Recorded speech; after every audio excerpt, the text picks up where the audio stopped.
नमस्ते। आज एक बहुत ही दिलचस्प कहानी सुनते हैं। एक वैज्ञानिक जासूसी कहानी। ये कहानी है कि कैसे इंसान ने परमाणु के अंदर झांकने की कोशिश की और उसके राज खोले।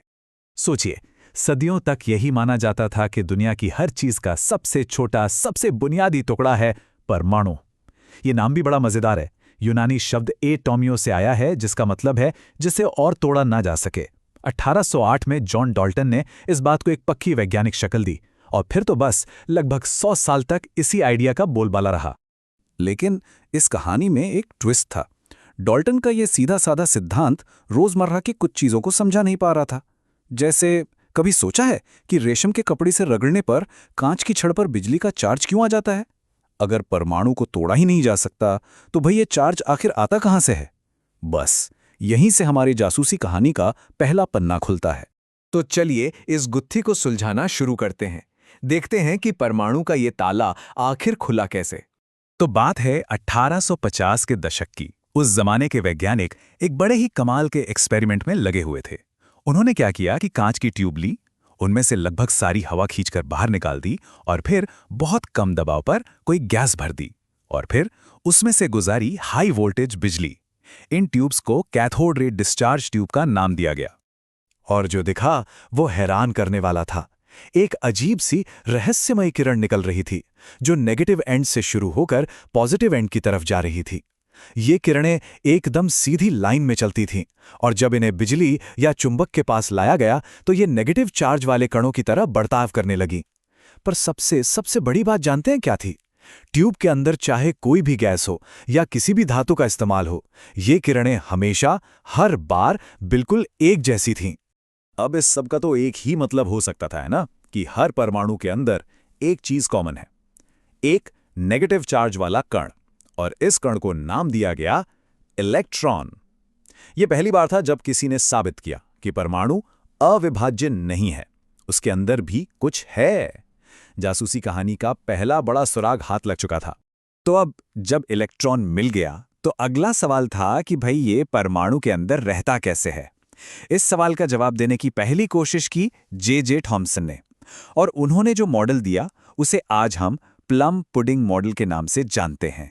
अच्छा, इस मॉडल को समझने का सबसे आसान तरीका है एक तरबूज। थॉमसन ने सोचा कि पूरा परमाणु जो है वो तरबूज के लाल गूदे की तरह पॉजिटिव चार्ज से भरा हुआ एक गोला है, और जो इलेक्ट्रॉन है वो तरबूज के बीजों की तरह इसमें जगह जगह धंसे हुए हैं। उस वक्त के हिसाब से ये आइडिया एकदम फिट बैठ रहा था। क्यों? क्योंकि इससे यह भी समझ आ रहा था कि परमाणु न्यूट्रल क्यों होता है, जितना पॉजिटिव चार्ज उतना ही नेगेटिव चार्ज, हिसाब बराबर। तो इस मॉडल की सबसे जरूरी बात क्या थी? ये कि परमाणु का सारा वजन और पॉजिटिव चार्ज पूरे गोले में एक जैसा फैला हुआ है, कोई एक जगह पर नहीं।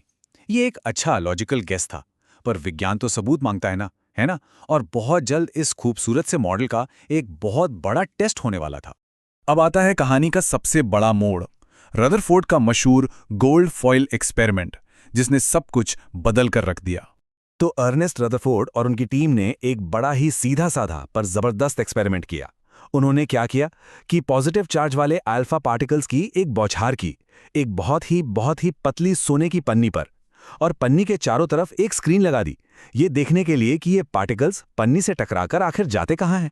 अब देखिए, अगर थॉमसन का तरबूज वाला मॉडल सही होता तो क्या होना चाहिए था? यही ना, कि ज्यादातर अल्फा पार्टिकल्स उस पन्नी के आर पार सीधे निकल जाते, थोड़ा बहुत इधर उधर झुकते, पर रुकते नहीं।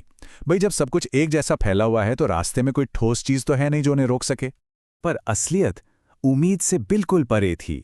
हाँ, ज्यादातर पार्टिकल्स तो सीधे निकल गए, बिल्कुल जैसा सोचा था। कुछ थोड़े से एंगल पर मुड़ भी गए, लेकिन असली हैरानी की बात यह थी कि कुछ पार्टिकल्स बहुत ही थोड़े से, लगभग 180 डिग्री पर पलटकर वापस आ गए, जैसे किसी दीवार से टकराए हों। कितने? अंदाजा लगाइए, लगभग 20,000 में से कोई एक। ये तो थॉमसन के मॉडल से एकदम उल्टी बात थी। उस तरबूज जैसे मॉडल में ऐसी कौन सी ठोस चीज हो सकती थी जो एक तेज रफ्तार पार्टिकल को टकराकर वापस भेज दे? रदरफोर्ड खुद इतने हैरान थे कि उन्होंने कहा, यह तो ऐसा था मानो आपने एक तोप का गोला एक कागज के टुकड़े पर चलाया हो और वो कागज से टकराकर वापस आप ही को आ लगे। सोचिए कितनी बड़ी बात थी ये। बस इस एक नतीजे ने परमाणु के बारे में हमारी पूरी सोच को जड़ से हिला दिया। तो जाहिर है, प्लम पुडिंग मॉडल फेल हो गया। और उसकी राख से जन्म हुआ एक नए, बिल्कुल क्रांतिकारी आइडिया का, कि परमाणु असल में एक छोटे से सोलर सिस्टम जैसा है। रदरफोर्ड ने इन नतीजों से बहुत लॉजिकल बातें निकाली। पहली, क्योंकि ज्यादा तो पार्टिकल सीधे निकल गए, इसका मतलब परमाणु का ज्यादातर हिस्सा खाली है, खोखला है। दूसरी बात, जो कुछ पार्टिकल्स वापस आए वो जरूर किसी बहुत ही छोटी, बहुत भारी और पॉजिटिव चार्ज वाली चीज से टकराए होंगे। इसी चीज को उन्होंने नाम दिया न्यूक्लियस, यानी नाभिक। और तीसरी बात, यही वो न्यूक्लियस था जो अल्फा पार्टिकल्स के रास्ते को मोड़ रहा था। तो अब तस्वीर क्या बनी?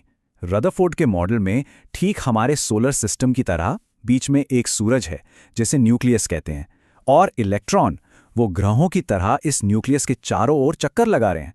जैसे सूरज का गुरुत्वाकर्षण ग्रहों को अपनी तरफ खींचे रखता है, वैसे ही न्यूक्लियस का पॉजिटिव चार्ज इलेक्ट्रॉन्स को अपनी तरफ खींचे रखता है। ये मॉडल देखने सुनने में कितना शानदार लगता है ना, बिल्कुल परफेक्ट। पर इसमें भी एक बहुत बड़ी, एक जानलेवा कमी थी।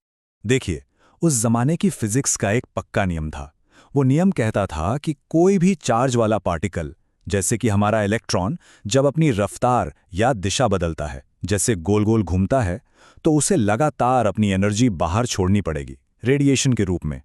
अब जरा सोचिए, अगर चक्कर काटता हुआ इलेक्ट्रॉन लगातार अपनी एनर्जी खोता रहेगा तो क्या होगा? उसकी स्पीड कम होगी, उसका रास्ता छोटा होता जाएगा और वो एक स्प्रिंग की तरह घूमता घूमता घूमता घूमता सीधा जाकर न्यूक्लियस में समा जाएगा।